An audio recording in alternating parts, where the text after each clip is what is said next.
We will start with Hajj matters because the Gambia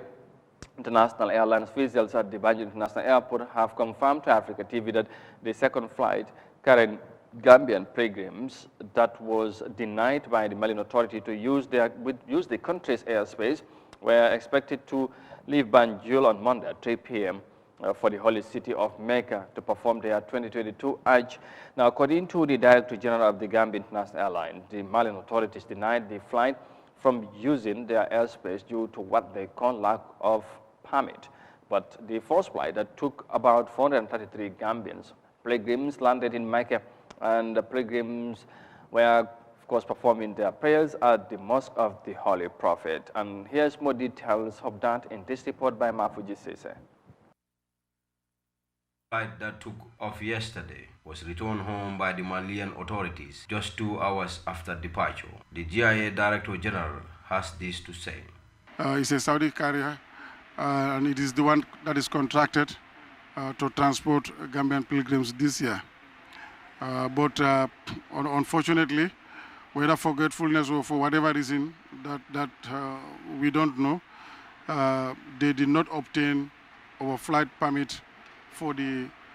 aircraft that they have deployed for the Gambia's second flight. So when they reached Mali, they were denied entry into the airspace, and then there's no choice but to return back to the Gambia. The flight came in around 3 a.m. Yes, yeah, yesterday night when it returned from Mali. For the Gambian pilgrims to be allowed to cross the Malians' airspace, Gambian authorities have to secure overflying permit from either Malians or any other country that the pilot can use en route to Medina. Mr. Cham emphasized that the returning of the Gambian pilgrims is not caused by the citizens or government, but strictly caused by fly-lays. But again, I want to emphasize once again that what happened is not a Gambian problem. It's not the problem or fault of any Gambian, whether a person or an institution. This is exclusively the problem of flyers, the carrier contracted to transport Gambian pilgrims. It is exclusively their problem. But notwithstanding, when the flight was returned, we the operators, we also informed the authorities in the country. And since yesterday night, the authorities have picked up the issue and they are working behind the scenes to make sure that these navigational or flight permits are obtained. And once the permits are at hand, we will transport the pilgrims back from the hotel to the airport to board the aircraft and head for Medina. Since Colonel Assimi Koita overthrew the democratically elected government in Mali on 2 occasions and refused to return to civilian rule, the country has been at loggerheads with the West African regional bloc ECOWAS, who suspended the former French colony to force them to return to civilian rule. Since then, it has never been easy either on the former French colony or the regional bloc, because Mali's retaliation to the suspension has forced ECOWAS to tighten its rules. However, Guinea-Conakry and Burkina Faso have all been suspended by regional bloc to return to civilian rules. But since then, no avail. For Africa News, I am Mafuji Sise. Thank you, Mafuji, for the report and clarity there from the GIA officials, I should say, on the, of course, the second flight that was heading to Mecca was denied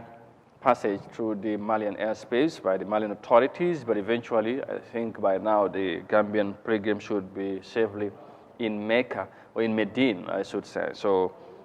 but the good thing is that Mam Jibi was there to clarify from the authorities. Su ko defee Mam dana bay nga ñëw rek because yang fa woon ci samedi bi di gaay doon dem di first flight bi ci diggante bi xam naa lu mel nii xamuñ ko woon waaye bi nga jógee second flight bi war a dem ci diggante lañ dem ba Mali ñu tere leen jàll waaye kilifa bi li mu wax mooy kilifa GIA directeur général lu mu leeral ci li nga wax ak moom mooy ne ñoom daanaka amuñ ci responsibility waaye tamit du nguuri Gambia li ci am mooy flight bi nga xamante ne wala ñu yoree flight bi ñoom ñoo def li ñu waroon a def ba tax Mali bañ flight bi jàll waaye nag foog naa réglé nañ ko ba tey fu mu nekk mun nañu wax ne gars yi dellu nañ wala dem nañ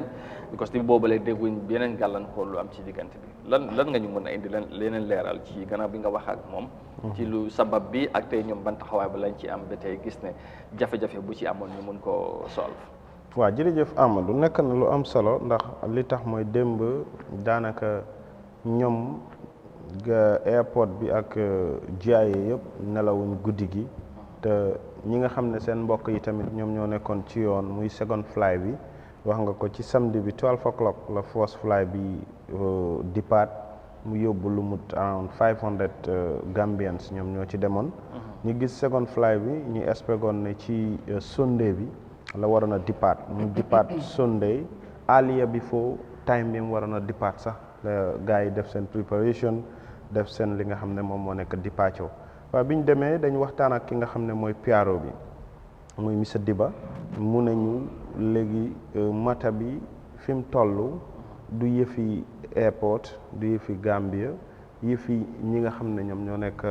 Flynas yi la te ñooñu ñi nga xam ne ñoom ñoo nekk GIA ñoo leen contract ñu dem wax ak monsieur Thiam mooy directeur GIA bi comme ni mu ko fësalee ci kàddum waaye mu nekk lu nga xam ne lu mat a bàyyi xel la because dafa am constraints yu ci am bi ci jiitu mooy tey ñun Afrique sowu jant muy Afrique fi nga xam ne daanaka ndox mi suuf si ak jéeri ji muy jaww ji ñun ñoo ko bokk mënuñ koo séddoo lan moo ñu ko xañ ba tey mu indil ñu gàllankoor bi nga xam ne sunu ay yaay sunu ay papa sunu ay mag dem nañ ba waroon a egg pour noppaleku nga xam ne yoonu tukki ci ngelaw dafa métti nga toog ci li nga xam ne mooy plane ci diir dem ba fi nga xam ne moom moo nekk Mali ñi téye leen foofu because of Mali amuñ li nga xam ne mooy information ne fly bi dafa war a jaar te fly tamit fu mu war a jaar soo xoolee Mali tam seen dëgg lañ nekk because tey ECOWAS ñoom ñoo ne dañ leen sanction ñoom tam ñu ngi am seen li nga xam ne moom moo nekk airspace ñu jàpp ne mboolem plane bu fay jaar da nga war a jël permit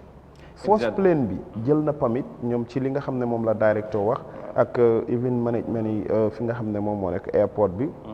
mais first plane bi jël na permit dem na ci jàmm egg na ci jàmm second plane bi tamit loolu moo nekkoon wareefam mu jël li nga xam ne mooy permit pour war a jaar biir Mali pour yëf yi gën a yomb yëf gën a gàtt ci ñoom waaye nag léegi bu fekkee loolu amut mu dem ba mu indil gàllankoor li nga xam ne tey mooy Gambia xëy na ñàkk am boobu ndax mën nañ jàpp ne càggante la loolu càggante loolu teef la wala teef la parce que tey ñu xam ne loolu dafa war a am waaye deneen li tamit mooy even su fekkee nekkul ne sax différence bu am diggante ECOWAS ak Mali la tey réew bu nekk da nga am sa airspace foog nga am clearance for any country pour nga mën a use airspace bi naka noonu laan bi comme kuy dugga ci laani Gambie da nga jaar pour ñu assess la ak mel so loolu dafa war so te ñun xam nañ loolu xaw ma naka lañ mën a defee ba lay tey defuñ lu mel noonu te xam nañ fu ñoo dem dafa sori te tamit farata la waaye tamit dem ba foofu ñuy dellusiwaat jafe-jafe yooyu waroon naa mën a ñàkk waaw xam nga tey li ci am mooy daanaka boo xoolee sax ñoom ñoo ci gën a loos ñoom compagnie bi seen boppa because of tey li leen yóbbu ba Mali mu wàññi leen ba Gambia bu fekkoon defoon nañ seen wareef jël seen permit konoon tey waxatuñ ko te biñ ñëwee directeur wax na ko mu ne mboolem ñi nga xam ne ci hôtel lañ dal airline bi ñu naka ñi nga xam ne ñoom ñoo nekk fly bi ñoom ñoo responsible pour loolu ñoom ñi nga xam ne ñoom ñoo nekk compagnie yi yore wàllu yóbbu ujaaj yi seen dërëm du ci dugg because of ñii ñoom ñoo def seen jumte ñoom ñoo def seen erreur ba yëf yi mu indi gàllankoor bu nu mel léegi nag loolu tey nga defoon li la war jël permit ci dëkk bi ngay jaar te xam nañ ne ak lu mënta xew ne Mali ñu ngi seen dëgg waaye ñoom tam sóoraale nañ li yëfi diine la yëfi jaamu yàlla la muy li nga xam ne moom moo nekk aj Makka kon da ngay gis ne Kuyaate moom tam sóoraale na loolu waaye xëj na bu fekkonte ne du loolu tey mënoon nañoo indil gàllankoor tey bu fekkonte ne ay doomi Gambien ñoo waroon a jóg dem ci mission bu nga xam ne Gambia lañ waroon a represent lii bu leen dalee ci plane bu nga xam ne dañ ko jël contrat mu ñàkk jël permit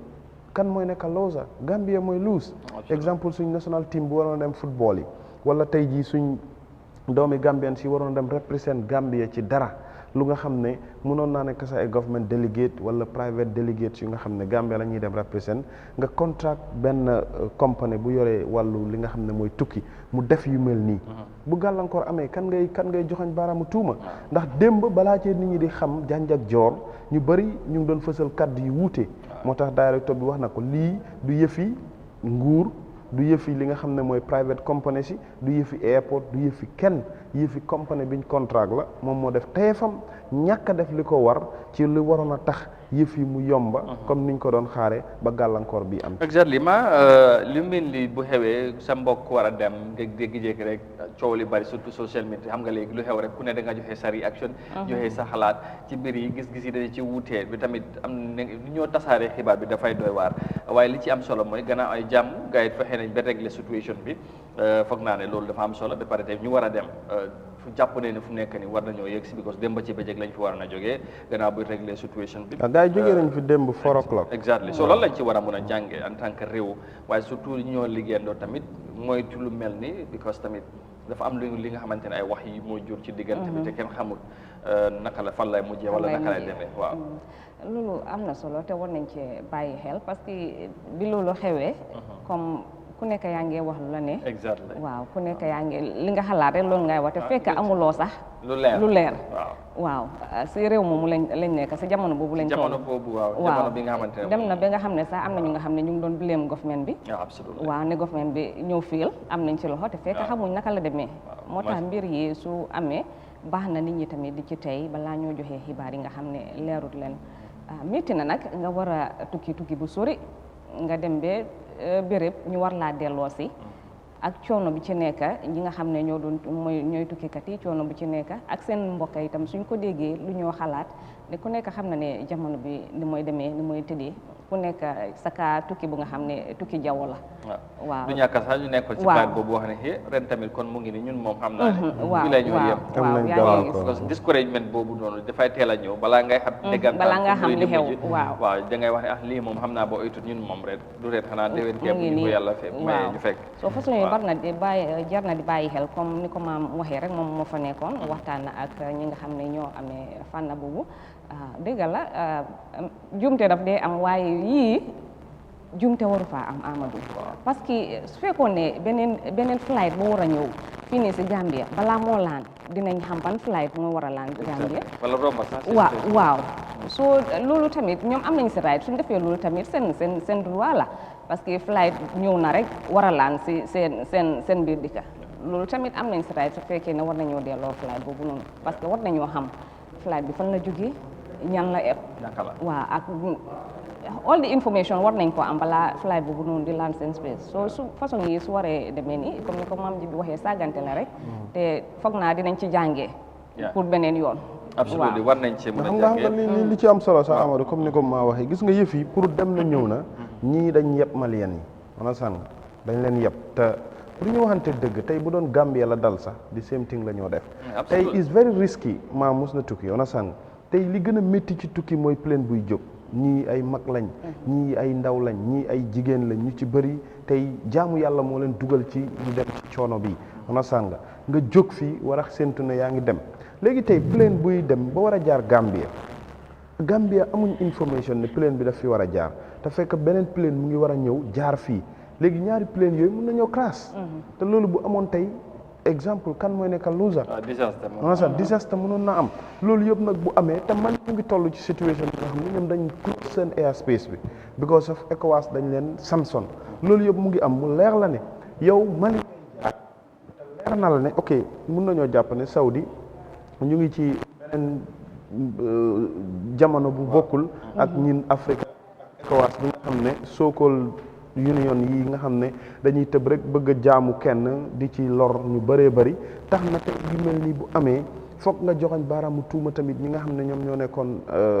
ñi yore woon yëfi plane boobu noonu waaye ñi del si waat ci ñun Afrique ñi xool tey yii bu amee kan africain si léegi noonu lañ war a def Sénégal Mali Guinée Burkina Faso ECOWAS yëpp nañ xool ñoom tey lan mooy seen interest lan moo nekk li seen doom yi bëgg ñu ciy taxaw suba ngoon guddeeg bañ rek tey maam jibeeg maa siré ñoo fi nekk on nga may xool suma interest ba di xañ maa ak yellefam ngir bëgg Amadou lu ko neex loolu yóbbuwut kër ci kanam absolument pour réew ci kanam yóbbuwut àdduna ci kanam te problème boobu moo ñu jural lii te xam naa sax du ñàkk suba nañ ci ñëw parce que suba nañ bëgg a wax ci xar yi dafa mel ni xar yi du ma gisagum ren ci dëkk bi sax dafa xala néew lool ba pare ñu bari ñu ngay jàpp ne est-ce que nekkul luñ tëj